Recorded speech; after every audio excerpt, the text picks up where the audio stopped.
Welcome to the 2024 Economic Depression and Preparation channel. Thank you for joining me on this Sunday edition, April 14th, 2024. Today we're going to be talking about hyperinflation as well as impulse buying of many consumers, many Americans that must tighten up as we head into more of a slowdown period here in the summer and later part of 2024. Please be sure to subscribe to this channel for the latest interpretation of financial news. We're not financial advisors, but we do interpret financial news at 100% pure, unadulterated truth. So thank you for joining me once again on today's edition. And we're going to get right into it, ladies and gentlemen. We do have surging inflation fears sent markets tumbling and Fed officials scrambling. The last 2 days, the Dow Jones and the S&P 500, all the major indices were down.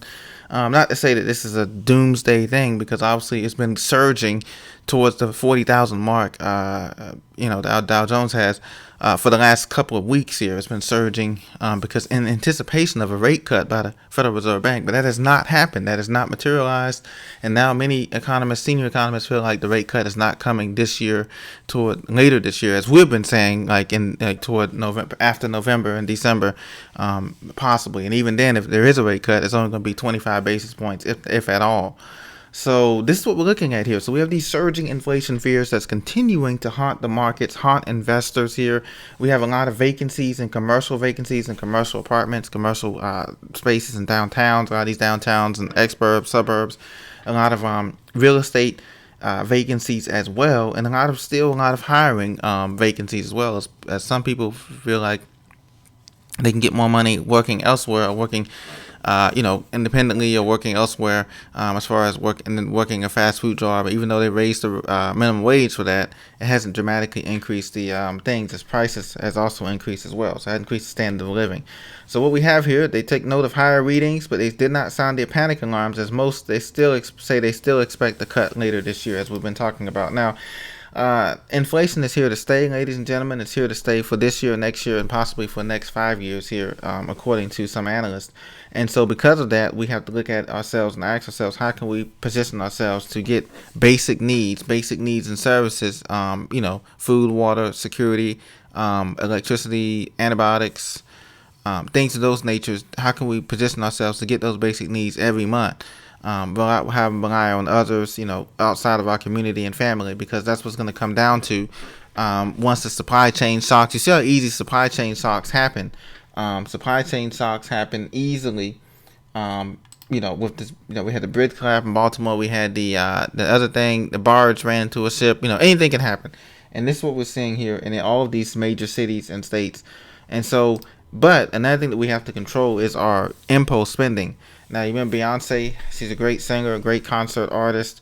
She had a concert, released a country music album, and then they had a Western boot sales jump more than 20% a week since Cowboy Carter launched. Now, impulse spending has been a big problem for a lot of people, and this is the thing that's going to, because credit card balances increase monthly for all of us, whether it be just because of interest purchase charges, or just because, it is what it is. We have to cut back on our impulse charges. And these are fads. Remember last time it was the fad, 2 months ago was the fad about the Stanley Cup thing, about the Stanley Cups, some kind of ice cup things that people were running out and buying and posting on Facebook and Instagram and Twitter, etc. X. They were posting these things. So impulse buying will get you in trouble. Fad buying, following fads and trends, will get you in trouble quickly, as it will continue to increase either your debt level or your stress level here. So you can see here, people go out and buy all this stuff to go to the concert, or just to go out, and this stuff costs money. This Western boots, Western outlets, and hats, boots, gloves, belts, whatever. Boot Barn, as you can see, their stock went up a little bit as a result of this frenzy of buying. So all of this, this kind of fad buying, it doesn't last. The thing about fads and trends, that don't last. Next year, people will be returning this stuff to the stores. All this cowboy accessories they brought, all the jeans, belt buckles, and everything.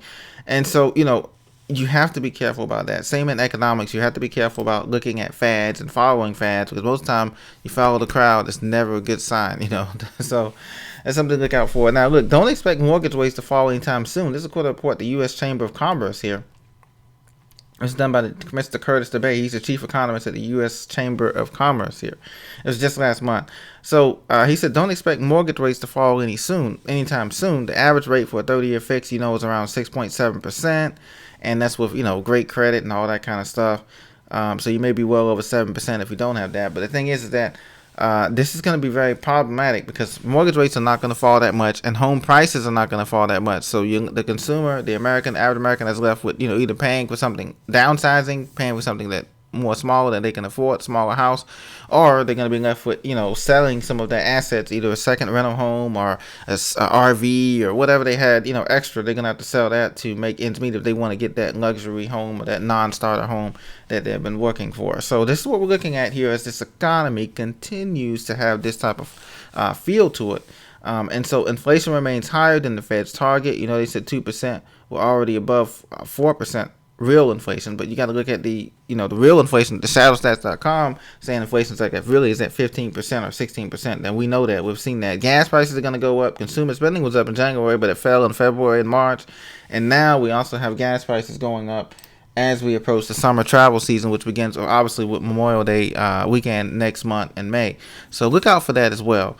Continue to work hard to prep as best you can. But what do you think about these numbers here? What do you think about the spending? Do you think that spending is going to decrease or increase as we head into the summer months, whether it be travel and hospitality, whether it be for bills, utility bills, or insurance costs, or whether it be for just spending on family vacations or family trips or whatnot? So let me know what you think about that in the comments as well. Thank you very much. Have a great weekend, and I look forward to talking with you in the next video. Thank you.